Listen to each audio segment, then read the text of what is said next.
आता बघूया टॉप 9 मोठ्या बातम्या। दापोली नगरपंचायतीमध्ये रस्ता असलेल्या महाविकास आघाडीला अल्पमतात आणलं, तर शिंदेंच्या शिवसेनेमध्ये गेलेल्या 14 नगरसेवकांचा वेगळा गट, नगरसेवकांच्या गटाला जिल्हाधिकाऱ्यांची मान्यता।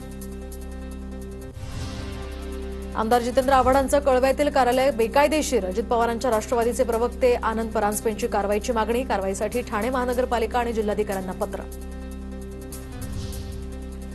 उपमुख्यमंत्री एकनाथ शिंदेंचं अमित शहांना पत्र, दिल्लीमध्ये मराठी साहित्य संमेलन झालेल्या स्टेडियमवर थोरले बाजीराव पेशवे, सुभेदार मल्हारराव होळकर आणि महाजी शिंदेंचे अर्धाकृती पुतळे उभारण्यासाठी परवानगी देण्याची मागणी।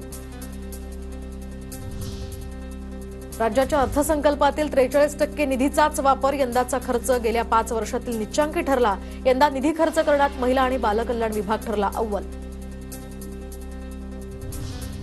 अनधिकृत बांधकामांसंदर्भात राज्य सरकारचा मोठा निर्णय, अनधिकृत बांधकामं शोधून तात्काळ पाडा, राज्यातील सर्व पालिकांना सरकारचे आदेश। बीकेसी बरोबरच ठाणे मीरा भाईंदरमध्ये सुद्धा पॉट टॅक्सी धावणार, तर आता लवकरच कामाला सुरुवात होणार, परिवहन मंत्री प्रताप सरनाईकांची माहिती।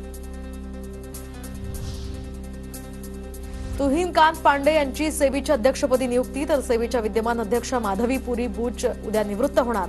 तुहिनकांत पांडे यांचा कार्यकाळ 3 वर्षांचा असणार। अभिनेता गोविंदाच्या घटस्फोटाच्या बातम्या खोट्या, सूत्रांची माहिती, तर सुनीता आहुजांना रियालिटी शोमध्ये जाण्याची संधी मिळणार असल्याच्या पार्श्वभूमीवर पब्लिसिटी स्टंट असल्याची माहिती।